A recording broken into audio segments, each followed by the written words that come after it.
We come to the 11th presentation in this year-long series, and its title is Parayana.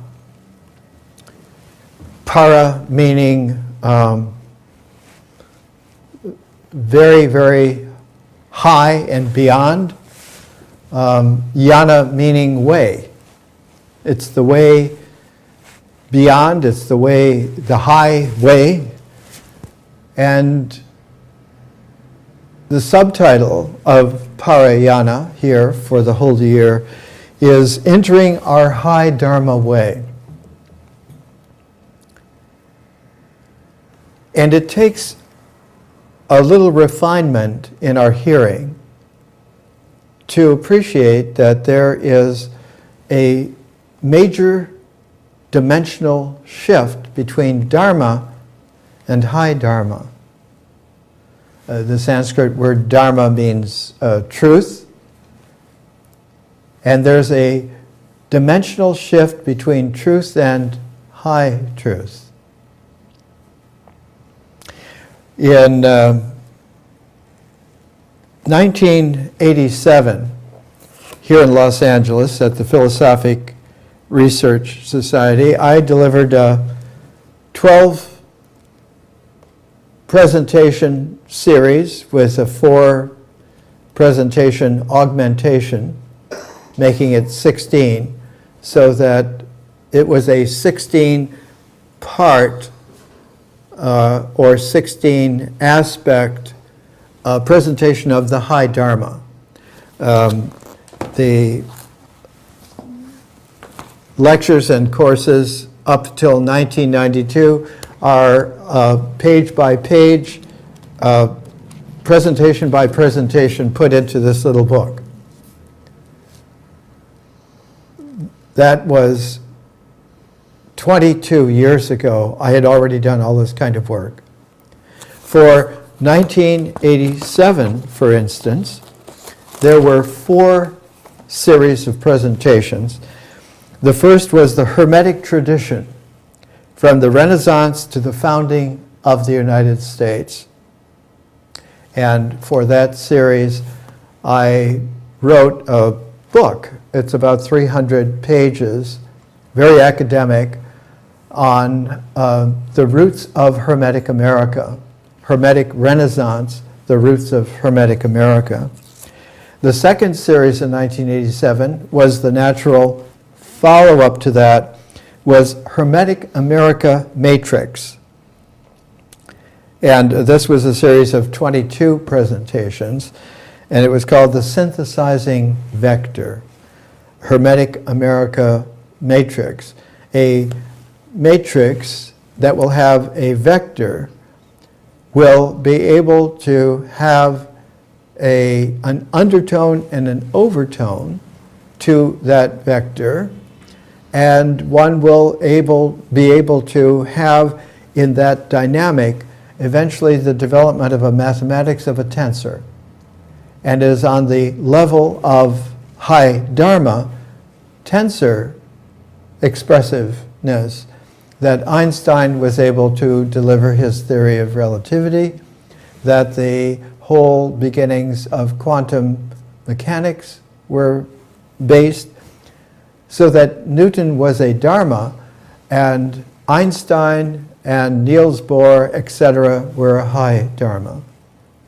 The difference in psychology, if one looks at dharma, one of the outstanding aspects of dharma in psychology is types. Types. One of Bertrand Russell's most famous books that was a prelude to his great 3-volume Principia Mathematica, published by Cambridge University Press, the prelude to it was the theory of types. While types are dharma, an aspect of dharma, the archetypes are high dharma. So that when one looks at Russell with his theory of types, one comes to understand the principles, principia, of mathematics, mathematici in the higher Dharma of Pythagorean. For Pythagoreans, those who could hear were able to hear the truth. They were called the hearers, the akousmatiki in Greek. But those who could see, not see with the eyes focused in an integral way, but with the inner eye, sometimes called the third eye, but the all-seeing eye, one was able then to see not only the shapes and forms in their resonances and the resonances in their harmonic, but also to see the dynamic that was the go-between, and this dynamic energy was very often a time signature. So that the development from Newton's Dharma, Newton and Leibniz at the very same time, Newton had the Dharma of calculus, the infinitesimal calculus and the differential calculus, the integral and the differential, and the way in which a time signature entered both of those equations and so forth was truly magnificent, and is the reference wave for our carrier wave that came beginning to reach its apex about 1991 of a whole new time form. So that time is extremely important all the time, as it were, and gives us an index by the way in which the spatiality of the universe may be investigated in terms of its primordial dynamics. There is such a thing as heat, there is such a thing as thermodynamics. The science of thermodynamics is not only mathematical, but is engineering as well. And so the high Dharma enables us to look at the fundamental truths that have come to be understood in terms of the mind, in terms of the whole integral cycle of nature, of the world, of the universe. But the high Dharma goes dimensions beyond, and the first dimension beyond that is the fifth dimension of consciousness, of a whole different field. That the field of the integral is nature, but the field of vision is consciousness. The difference being that nature's field, before there's a space signature of dimensions, there's a time dimension. It's instantaneously space, but nevertheless time is the trigger that pulls the blossoming of dimensions of space. And though it happens instantly, it would not happen at all if there were not time already dynamic before it. So that time is the energy, and space is the blossoming of matter, so that space itself becomes, understandably, a vast matter that is indexed by time all the time, but that time itself has emerged spontaneously out of something that only can be called a zero dimension initially, so that one says nature is a zero field, but vision, differential consciousness, is an infinite field. So in 1987, in doing a series of 16 presentations, and the reason for 16 is that in the classical Buddha, in his analysis of thought, he found that there was a particle of thought. And in Sanskrit, particality in thought is called the chitta, C-I-T-T-A or C-H-I-T-T-A. But for the Buddha, realizing that there was a chitta original, he called it the bodhicitta, the enlightenment particle, the God particle, if you want to use Letterman's description of searching for the Higgs boson. We're looking for a God particle, where mass comes from, where energy comes from, so that we can understand why it is that the universe is so sophisticated in terms of our mental understanding, in terms of the truth of our symbolic mind, yet there is more to it that is mysterious than what is understood existentially. The high Dharma opens up the spontaneous emergence out of a zero field of a dimension, oneness of time as an energy signature that instantly blossoms space, so that space-time is the correct usage of language when you're in the universe. Then you can call it space-time. But when you're in the high Dharma, it's best to call it not just time-space, but conscious time-space. So that the infinity of consciousness fertilizes the zero field of nature, so that what originally occurs then is the spontaneous emergence of time and the instantaneous blossoming of space and matter. Time there is an energy, and space is a matter. Dark matter actually is space, and dark energy actually is time, and they emerge, bang, bang, out of an infinite field of differential and kaleidoscopic consciousness.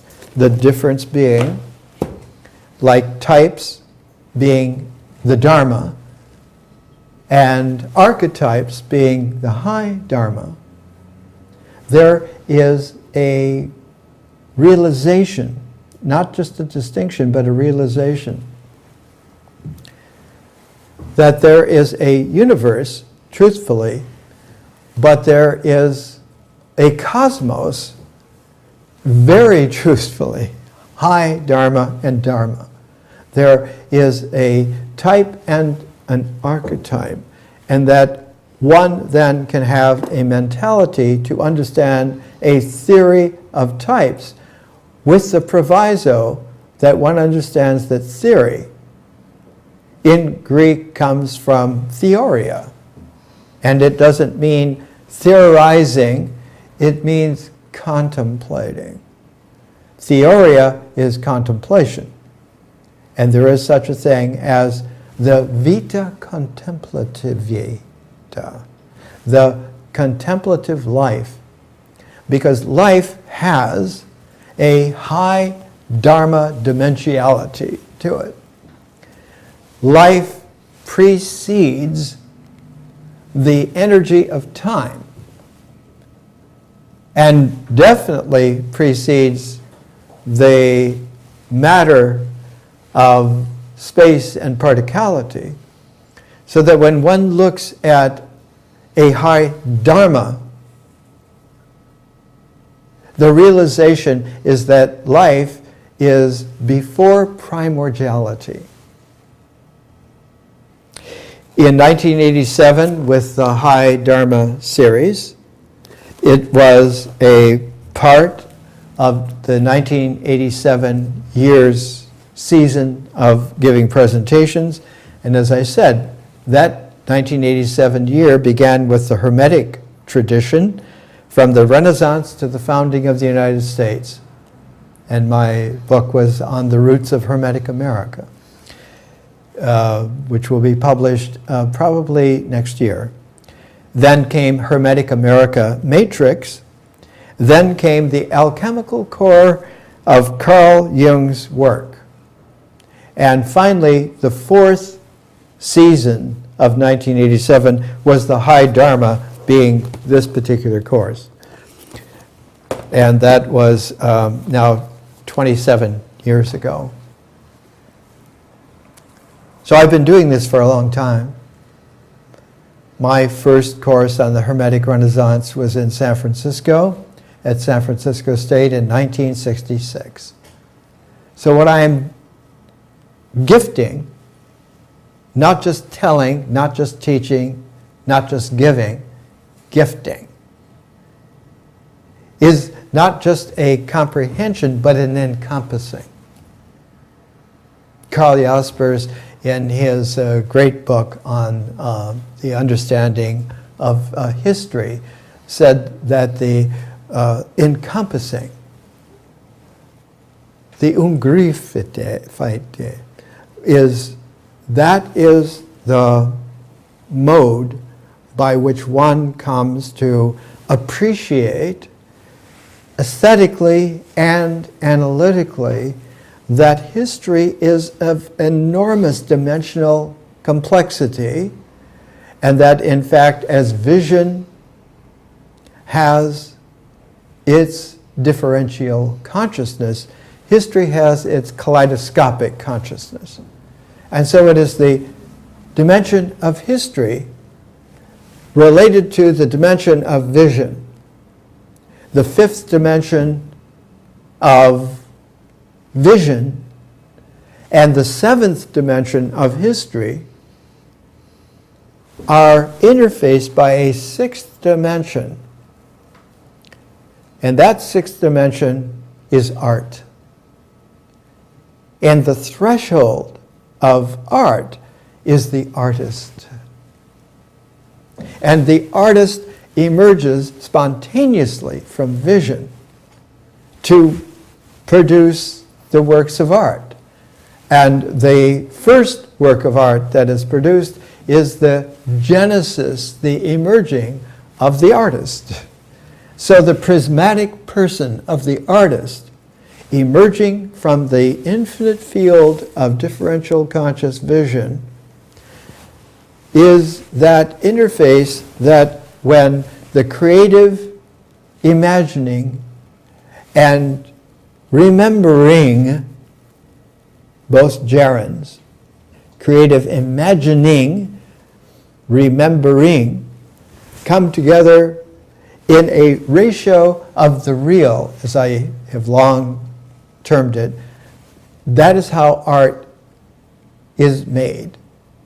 And the artists, having made themselves that way, are able to do a very classic do-si-do, and not only have creative imagining as the numerator and remembering as the denominator of that ratioing, of that proportion, but they are able to also express by their doing, by their living, by their artworks, fitting in then to a personal development, a personal history. And the artist fits into the development of the general history that emerges in a high dharma way. And so the ratio becomes do-si-do, the numerator becomes remembering, and the denominator becomes creative imagining. So that there is an artist who emerges spontaneously out of vision and then re-emerges spontaneously out of history. And in this, life is the sinuous, largely invisible until one begins to acclimate oneself to seeing, with quotation marks, to vision, to be visioning the art as the aesthetic jewel that is able then to show the prismatic person how to shine, how to be radiant. And it is the works of art that help us to reach through the visionary field back into the symbolic mind and to show the symbols that they have multiple meanings, multiple possibilities of meaning, and that the denominator for the truth, for the Dharma of all symbols is the beginning of that integral cycle, and the beginning goes back to the zero field of nature. So that one has to use a very deep, high Dharma wisdom to be able to understand that the zeros count. They don't count like on the fingers, but they count as the spaces between the fingers. And the spaces between the fingers are not those spaces. They can't be counted because it is the same space. So that nature, as a zero field, is omnipresent in the way in which particularity in energy and in matter, in particles and in waves, occur in tandem, not only as binaries, but as a pair, so that the tuning by pairs is a universal way of calibrating. But the tuning by pairs of pairs is the universal way of recalibrating. So that one has, in the theory of types, in a Dharma, one has in the integral cycle, the mind is able to frame. But in the high Dharma, the differential conscious prismatic person capable of jewel-like kaleidoscopic consciousness of history is able to show that it isn't just a frame, but is a pair of pairs, and that this makes a square of attention, and that the mind in its integral is only able to be clear, to be precise, when it uses a frame, and the realization that that framing is an attentive conditioning. As soon as you put a frame, it has been conditioned. And even though you can move it very fast and expand it or shrink it very much, it's still framing. But when it is doubly transformed, it becomes a square of attention initially. That's when the high Dharma first comes into play, that you understand that your frame of reference is in actuality a square of attention. That's a transform from the frame to the square of attention, and that the square of attention has the ability to be further transformed by a magnetic chirality. It can go right-handed or left-handed. And that square of attention, when it is rotated 90 degrees one way to the right, or one way 90 degrees to the left, and that square in that chirality becomes a diamond. And that diamond jewel is the transform of the square of attention to the diamond of realization. So that the high Dharma is a pair of dimensions beyond the dimensions of truth, and is capable to be transformed again by two more dimensions to the very high Dharma. Then you have what Pythagoras first called a cosmos. The cosmos is real in those 4 Dharma dimensions and those 4 high Dharma dimensions that come together and make an 8. And that 8 reveals a 9th, which is the fact that one can work with the complementarity. And when one works with that quantum dynamic complementarity, one begins to have a resonance of a 3rd kind of field.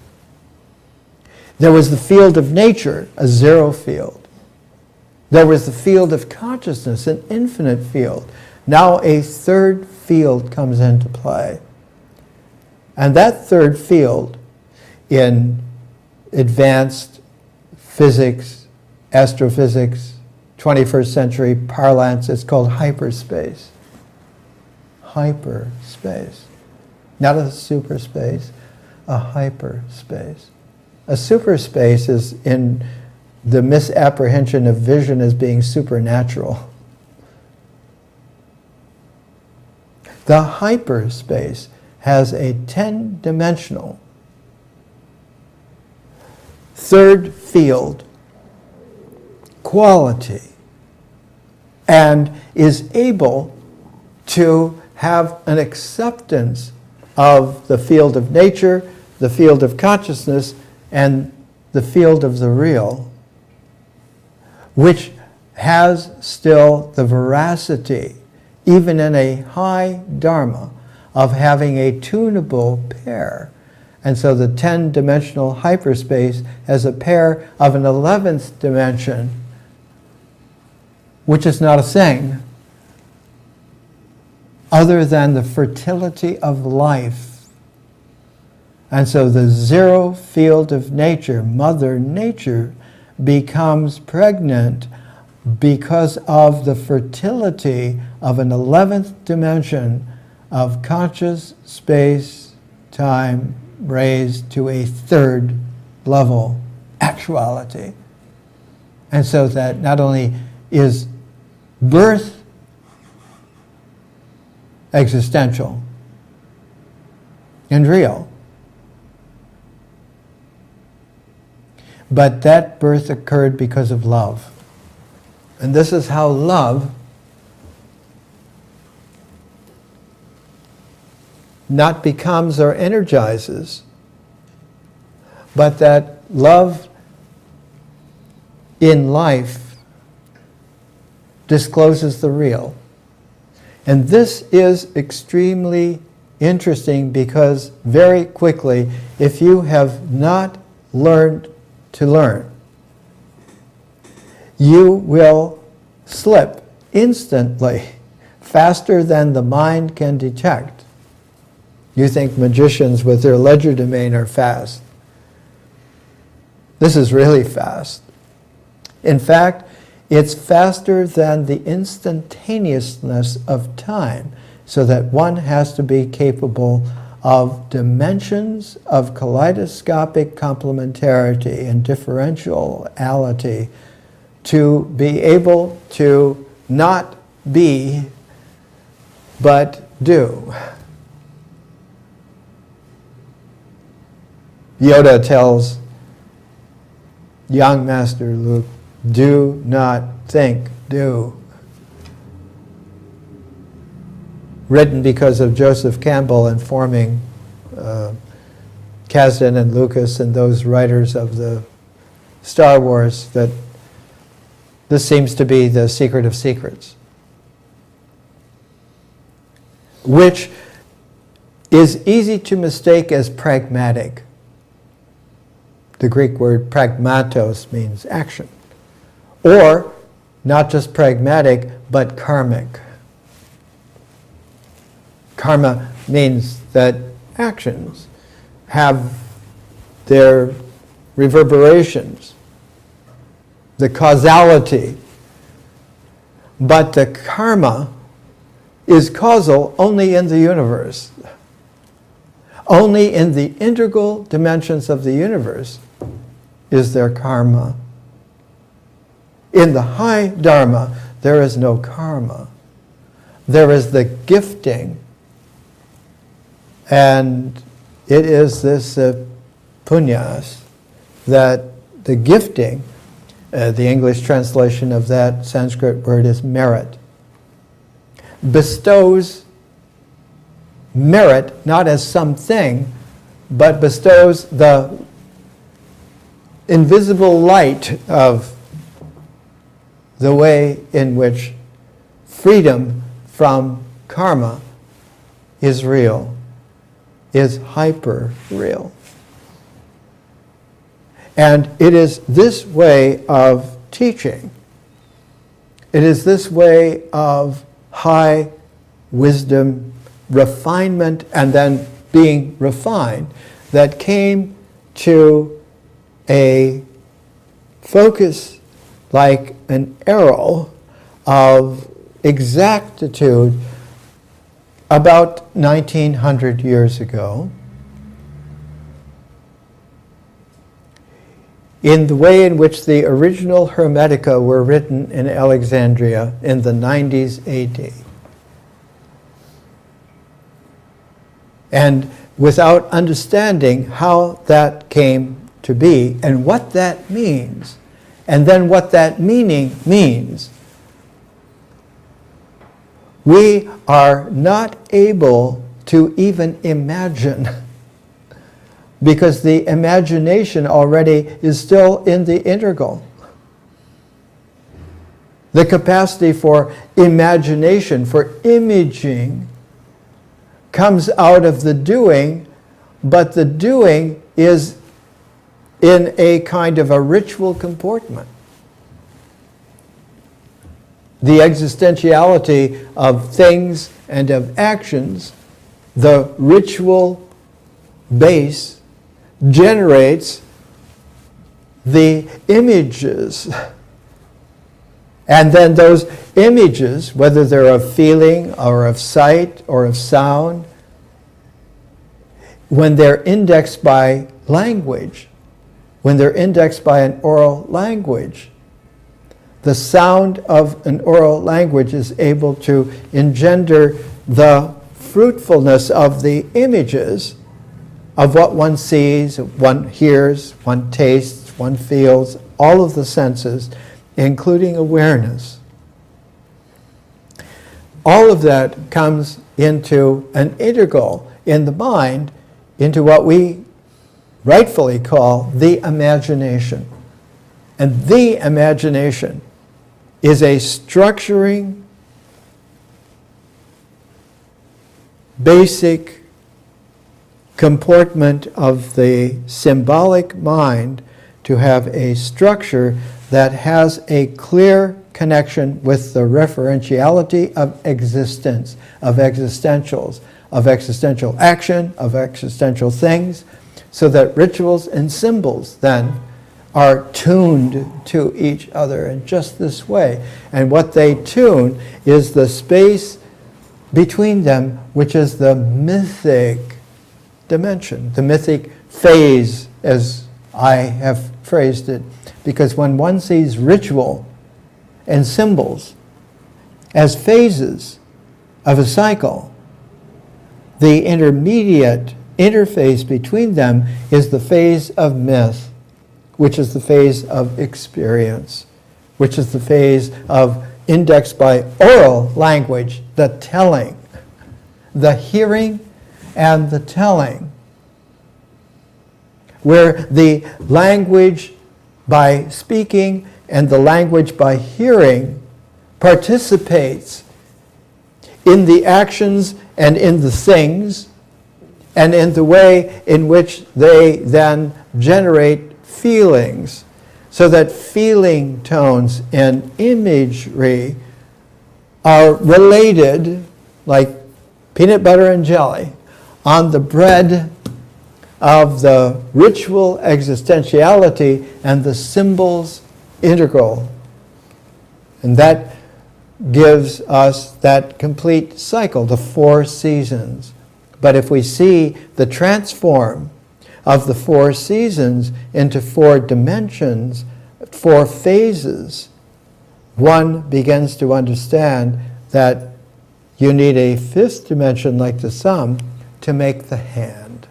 And so the hand becomes a symbol of the release of freedom from the wheel of Dharma. And to see Dharma as a wheel is not totally a negative thing chained to the wheel, but one then can understand that the whole dynamic of the way in which the universe can work is by wheels, by arranging the wheels, so that one then can have chariots, one then can have wagons, one then can have gears, which leads to technology, which leads us to a brake.